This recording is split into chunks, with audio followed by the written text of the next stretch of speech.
Hello everyone, and as you are aware, Nagash is coming at some point this year. Or if Creative Assembly do their usual, maybe get delayed until next year. But we do have to talk about a few things because 8.0 is going to be a big thing. We know that Creative Assembly are planning on centering it around the end times, a very big patch at that, which makes me question a bunch of stuff because it's not just Nagash that gets affected here.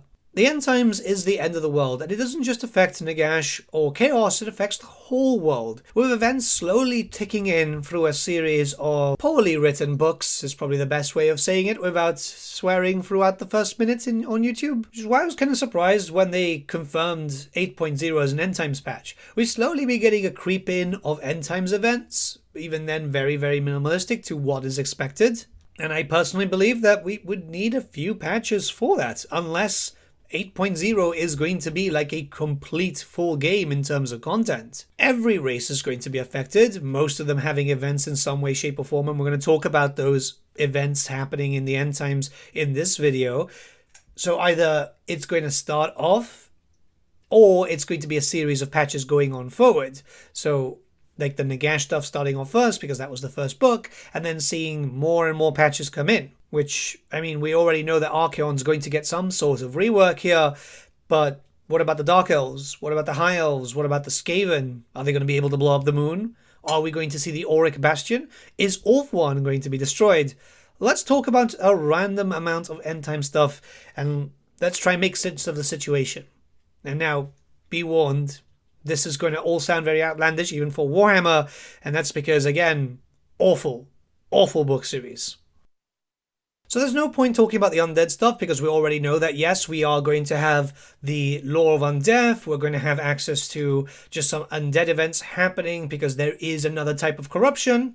We're just going to have to wait for Creative Assembly to start doing their information blogs, which, I mean, so far I've been right with my predictions. They're taking their sweet ass time. You know, they've been in office and there's no information about anything, despite we know that there's a lot of confirmed titles and stuff.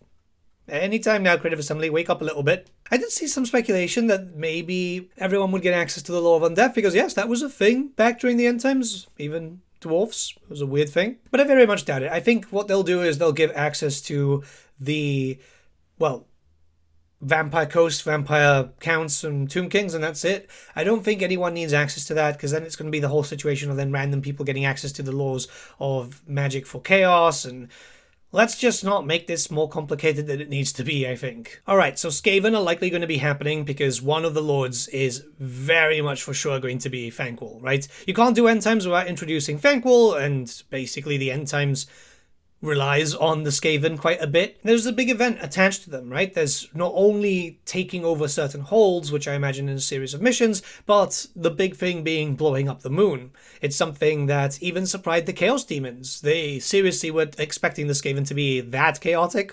Pun intended, I guess. We know stuff like Warpstone Meteors because we saw it in the clip that Creative Assembly provided, but I'm imagining just like a full-on blowing up the moon. I could expect that happening with maybe some fallout because of it. Getting rid of some regions, maybe just making them locked fully. We know that that's possible because we know that Nagash has like region locking. At least that's how it was explained by Creative Assembly. The problem here is, you know, Creative Assembly like to communicate something and usually means something else. It's going to take a while for us to get the full-on information.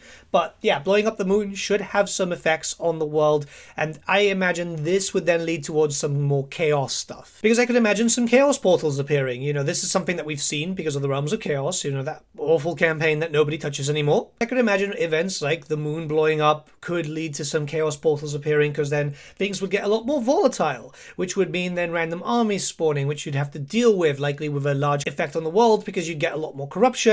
And you'd go into the portal to get a battle done to try and close it, rather than going through the Realm of Chaos itself, because nothing has been confirmed regarding if we're going to get the Realms of Chaos in the Immortal Empires map or not. Which would be nice, but the problem is that it'd have to be reworked.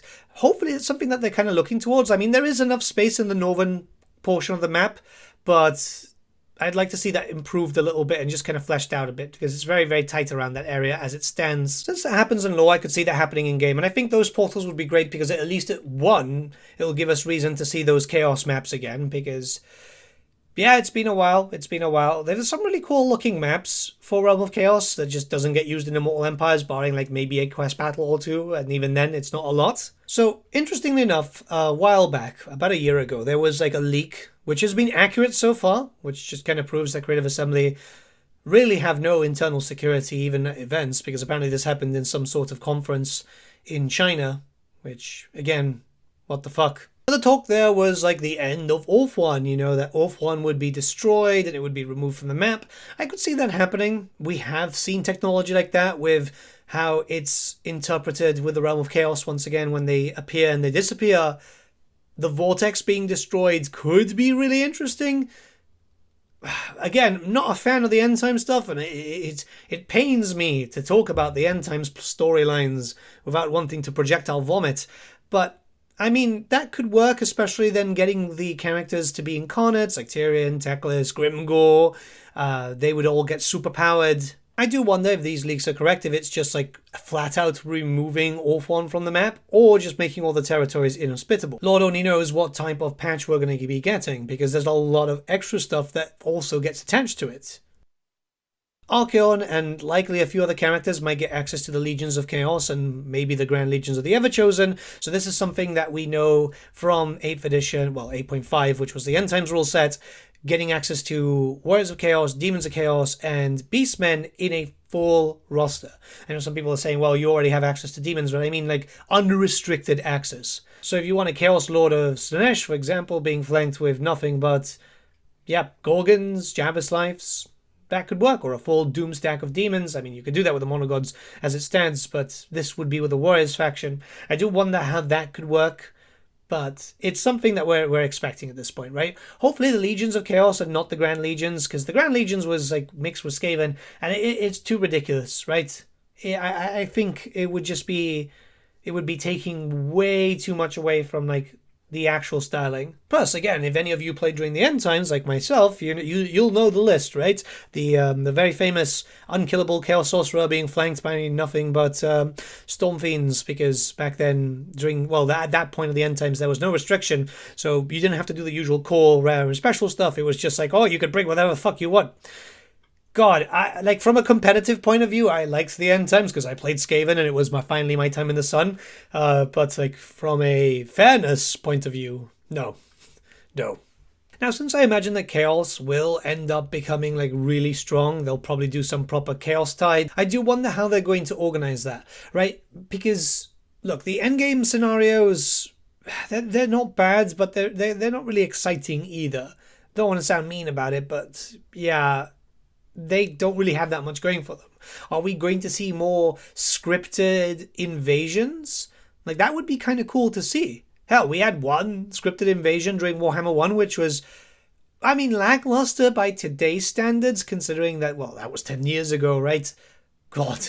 Passage of time. Fun, isn't it? But it would actually be cool to see like a world corruption bar with the more corruption going on, the more invasions we'll see early on with just basic Norskins, then starting to go into Warriors of Chaos and Beastmen, appearing in random locations, getting the portals coming up, something like a big progress bar. You can see how bad it's going to get, maybe through a separate panel, because obviously that would be quite large, and we'd have to have one for the Undead too. Events like that are quite important because it keeps people engaged, with certain areas being able to reduce corruption quite dramatically, or hell, even just stopping certain invasion points. We know, for example, Valkyria launches invasion to Nalgaroth, and I mean, she's already there, right? But she dies out very quickly. In general, the Chaos factions are too busy infighting. How is that going to be handled? I think that's quite important to talk about, because we need to see a unification for just a lot of wild nonsense. I think that would be really, really cool.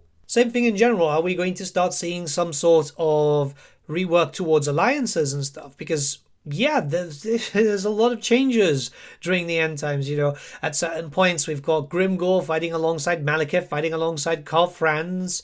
Then we've got, you know, Hellebron falling to Chaos, Wallach Harkin falling to Chaos. There's a lot of factions that join up and then betray each other.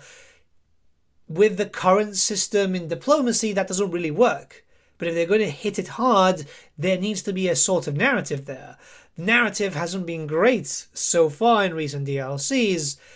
I mean, Tides of Torment had a little bit of it, mostly for the quest battles, which were very good, but it's kind of missing. And yes, Total War should always be a sandbox, but narrative for a big event needs to actually happen, right? We need to see the good factions kind of teaming up. Again, Shield of Civilization, if you remember that from Warhammer 1 and Warhammer 2, that's missing here. We still get kind of order tidy, but it's not as bad as it was during back then, where most factions would be wiped out and it would just be the same good factions just kind of chilling, doing nothing at all. I'd like to see if they could interpret the Auric Bastion. The Auric Bastion was a magical bastion created by a lot of wizards, and then just kind of went to shit thanks to Vlad. I mean, there was plans, right? But it was the defense that protected the Empire from the Chaos invasions. Why the Chaos lads didn't come in from the south or through the west is beyond me. But it's something like it's a hard stopper. Like, if they're going to go full end times, they might as well, like, do the Auric Bastion. I think something like that is really, really important. Because, I mean, god damn it, man. Like, this, just go full ham. I get it, end times is bad, but if they're going to do a DLC based around it, they might as well just do as much as humanly possible, which again, this is where I think, like, we're going to need multiple patches. I don't think it can be done in one patch alongside all these races that they're going to do, the vampire count rework. Like, there's going to be a lot of content. The big question here is two things. One, which isn't too important, but would we get some sort of lore dump regarding the end times and Grand Cathay, maybe by Games Workshop as a Warhammer community post, or maybe something else written by David Geimer? That would be lovely. He's been doing quite a lot for Total War Warhammer. I know that's not important for a lot of people, but I feel like, you know, we had no context there, barring just like, oh, Grimgore came in and killed everyone. It'd be nice if we got a little bit of context, a little bit of lore. Even with Total War Warhammer introducing some lore and changing some stuff around for Dekala, for example, or more lore for the Changeling, or for the Dragons that we've had a little bit, it's great. Context is super important for those who enjoy a narrative feel, and those who are fans of the settings fully. The last bit, and I think this is the most important thing before we call it a day, is everything that happens with the end times needs to be optional. When you start your campaign, you should have the option of turning on the end time stuff or not. Campaign just customization is very, very good. But not only that, it's the whole thing about, like, well, yeah, we need to have a little bit coming in here with not having all the ridiculous stuff. Maybe you just want a chill campaign one time. And I think that's really, really important. There's a lot of stuff which is just kind of OP and annoying, like some of the new unusual locations, which can basically break your game or make it very impossible to get through. So I'd love to see more. I'd love to see just more customization, end time stuff, like maybe even if Nagash is going to be a slog, which I could imagine that he could be a slog, maybe having the option to turn him on or off in campaigns. Same thing with Archeon, like if it's going to be an issue. We're going to have to wait and see, obviously, but more customization in general would be very, very useful. So I'm hoping that that's something that they're taking into account and it's not going to be half-assed, because I'm a little bit concerned. You know, like, there's still not a lot of fixes for the AI stuff, and it's becoming very, very noticeable lately again.